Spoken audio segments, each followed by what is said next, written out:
Bonjour et bienvenue sur L1 Balagan. Aujourd'hui, j'ai envie de faire une super recette. Mais c'est pas de saison. Ah, je suis pas sorti de l'asperge. Mais j'ai une solution. Je vais utiliser du surgelé.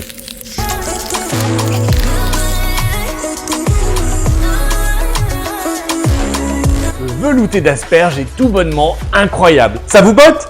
A tout de suite dans la cuisine Black and White. Et tout est prêt pour notre soupe d'asperges. Alors pour cette recette, on aura besoin d'asperges, d'huile d'olive, d'un bouillon de légumes, d'oignons blancs, de vin blanc, de crème fraîche, de sel et poivre, de beurre, d'huile de noisette, de poudre d'amande. Oh non, pas ça madame l'agent, non. Je veux pas des prunes, mais je veux bien des amandes. Les amandes effilées, mon dernier ingrédient. Allez, on attaque notre recette en décongelant bien nos asperges et en préparant ce qui va servir de base, de cœur à notre recette. Mais avant, eh oui, vaut mieux que je prenne mes précautions, ça risque d'asperger. T'as les yeux tristes même quand tu souris. C'est ce qui me rappelle que j'ai tort.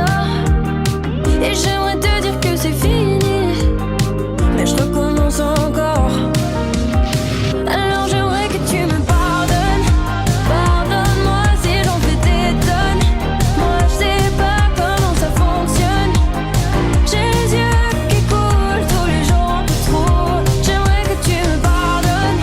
Pardonne-moi si... Notre soupe est déjà presque finie. Il nous reste plus qu'à la mixer, l'assaisonner et la garnir, notamment avec des têtes d'asperges. D'ailleurs, ça me fait penser à une histoire drôle. Ça se passe dans un restaurant.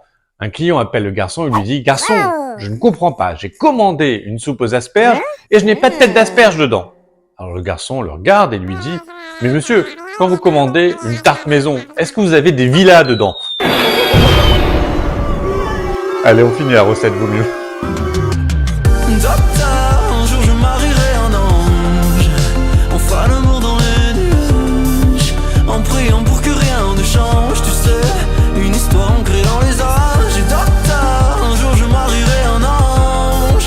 On fera l'amour dans les nuages, en priant pour que rien ne change, ne change. Ça y est, notre velouté d'asperges aux amandes est prêt. Et regardez-moi, il a l'air mouah. On a obtenu ce délicieux velouté en travaillant bien nos asperges avec de l'oignon, du bouillon de légumes, de la crème et de la poudre d'amande qui lui donne une onctuosité, une douceur et une texture. On a déposé par-dessus des têtes d'asperges rôties, des amandes effilées torréfiées et de l'huile de noisette. Mais qu'est-ce qu'on va se régaler! Allez, je vous dis à tout de suite pour le mot de la fin. Mon velouté est une tuerie, vous allez... Ah, excusez-moi, ça va être une internaute qui adore ma recette. Allô? Ah, attendez madame, ce velouté peut pas vous revenir cher. Il y a juste des asperges, de l'oignon, de la crème. Comment ça? Les bras m'en tombent. Les policiers ne font pas de promotion sur le kilo d'amandes. Je suis mis à l'amende. Est-ce que c'est la fin du monde ou le début de nouveau? Non, ça peut pas être la dernière, dernière, ça peut pas être la dernière.